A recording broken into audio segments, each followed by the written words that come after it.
Question number 5 देखिए, is it possible to design a rectangular park of perimeter 80 metre and area 400 metre square, if so find its length and breadth. एक rectangular park है, उसका perimeter given है, area भी given है, उसकी length और breath आपको निकालनी है। तो सबसे पहले हमें पेरीमीटर गिवन है, तो सबसे पहले हमें क्या करना होगा, लेंथ ऑफ पार्क हमने एक्स लेट कर लिया। ठीक, लेंथ ऑफ पार्क हमने एक्स लेट कर लिया। अभी ब्रेथ को आपको लेट नहीं करना। फिर गिवन क्या है, पेरीमीटर, पेरीमीटर ऑफ फॉर्मूला लगा, perimeter of park, perimeter of park,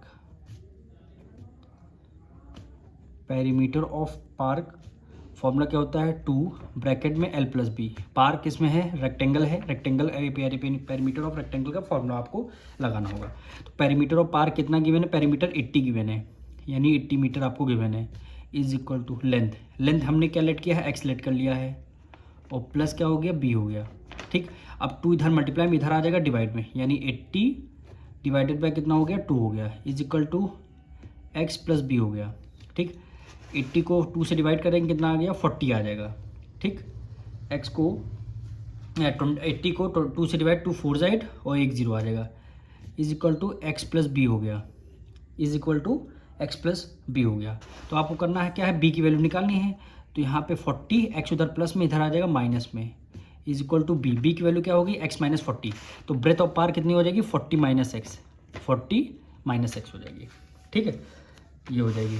अब हमें क्या करना है, इसका क्वेश्चन में क्या गिवन है, एरिया भी गिवन है। अब हमें एरिया का फॉर्मूला लगाना होगा, क्योंकि लेंथ और ब्रेथ हमने फाइंड कर लिया है, मतलब लेट कर लिया है। अब हमें एरिया ऑफ रेक्टेंगल फॉर्मूला लगाना होगा, यानी एरिया ऑफ पार्क फॉर्मूला क्या होता है, लेंथ मल्टीप्लाई ब्रेथ।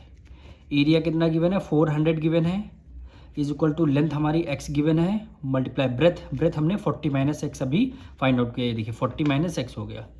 ठीक, 400 को हमने as it is write down कर लिया, x की मल्टीप्लाई 40 से करेंगे तो कितना हो जाएगा, 40x हो जाएगा, माइनस से माइनस कर दिया, x की मल्टीप्लाई x से कर देंगे तो कितना हो जाएगा, एक्स स्क्वायर हो जाएगा।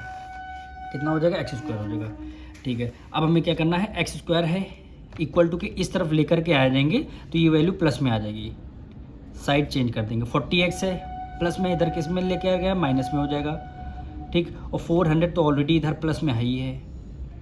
ठीक, इधर कुछ नहीं बचेगा तो इधर आ जाएगा 0, ये आपका यहाँ पे 400 है। ठीक है, ये वाली इक्वेशन हमारी आ गई। अब हमें क्या करना है, इक्वेशन तो हमने फाइंड कर लिया, अब हमें ए बी सी की वैल्यू फाइंड करनी है। तो हमें देखना है इक्वेशन क्वाड्रेटिक, मतलब कि वो डिस्क्रिमिनेंट है कि नहीं है, यानी उसमें रियल रूट एग्जिस्ट होंगे कि नहीं होंगे। ए की वैल्यू एक्स स्क्वायर कोएफिशिएंट क्या है, 1 है।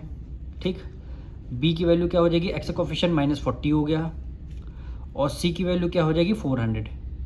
सी की वैल्यू आपकी क्या हो जाएगी, 400 हो जाएगा। ए बी सी की वैल्यू हमने फाइंड कर लिया।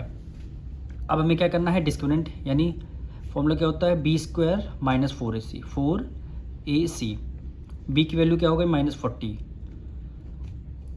-4, ए की वैल्यू 1 हो गई, और बी की वैल्यू 400, बी की वैल्यू 400। 4 का स्क्वायर करेंगे, 4 4 16, डबल जीरो लगा दिया, और माइनस माइनस क्या हो जाएगा, प्लस हो जाएगा। अब यहाँ माइनस से माइनस कर दिया, 4 की मल्टीप्लाई 4 से करेंगे, 4 4 16, डबल जीरो हो गया, 1600 में से 16 माइनस करें, 0 आ गया, यानी डी की वैल्यू कितनी हो गई, 0। यानी डी की वैल्यू अगर 0 आ जाइए आ रहा है तो उसमें क्या है, रियल रूट एग्जिस्ट होंगे। तो लिखेंगे रियल रूट एग्जिस्ट, यहाँ पे क्या, रियल रूट एग्जिस्ट होंगे। अगर रियल रूट एग्जिस्ट होंगे तो हमें क्या करना होगा, एक्स की वैल्यू निकालनी होगी। तो हमने पहले बता रखा है एक फॉर्मूला आपको, अगर डी की वैल्यू प्लस में है और वैल्यू अगर 0 है तो एक फॉर्मूला और था, -b प्लस माइनस √d हो जाएगा। ठीक, डिवाइडेड बाय 2a, यही होगा, माइनस b की वैल्यू हमारी कितनी आई है, अब देखिए हमने b यहाँ पे क्या है, -40 है, तो b को हम यहाँ पे ब्रैकेट में -40 लिख सकते हैं, प्लस माइनस डी की वैल्यू कितनी आई है, देखिए 0 आई है, तो डी की वैल्यू 0 डिवाइडेड बाय कितना हो गया, 2। ए की वैल्यू 1 हो गई। ठीक, अब इसको आपको हमें सॉल्व करना है, तो इधर साइड में कर लेते हैं। ये देखिए माइनस माइनस क्या हो जाएगा, प्लस, 40 आपका प्लस में हो जाएगा। ठीक, अब देखिए प्लस माइनस ये 0 हो जाए तो ये सारा जितना टर्म है ये वैल्यू आपकी 0 हो जाएगी, तो इसको आप इग्नोर कर सकते हैं। डिवाइडेड बाय कितना हो गया, 2 हो गया, डिवाइडेड बाय 2 एक्स। ठीक, एक्स को सॉल्व करेंगे, 2 की टेबल में 4 2 टाइम में आता है, एक्स की वैल्यू कितनी आ गई, 20 आ चुकी है, एक्स की वैल्यू 20 आ चुकी है। अब लेंथ, यानी एल को हमने लेंथ को एल से रिप्रेजेंट किया था, यानी एक्स कितना हो गया 20 मीटर।